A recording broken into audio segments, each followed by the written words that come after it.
सोलापूर बार्शी मार्गावरील कारंबा गावाजवळ झालेल्या भीषण अपघातानंतर परिसरात तणावाचे वातावरण निर्माण झाले आहे। डंपरच्या धडकेत शेतकरी धोंडप्पा गोरप्पा जोडमुठे व 70 यांचा जागीच मृत्यू झाल्याने संतप्त नागरिकांनी अपघातग्रस्त डंपरला आग लावल्याची घटना घडली आहे। सोमवारी सकाळी न्यू बंजारा हॉटेलजवळ हा अपघात झाला। धोंडप्पा जोडमुठे आणि मल्लीनाथ हिप्परगी हे दुचाकीवरून शेताकडे जात असताना पाठीमागून भरधाव येणाऱ्या डंपरने त्यांना जोरदार धडक दिली।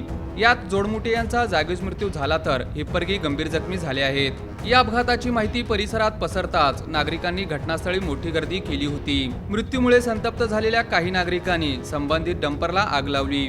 आग लागल्याने डंपरचे मोठ्या प्रमाणात नुकसान झाले असून घटनास्थळी काही काळ गोंधळाचे वातावरण निर्माण झाले।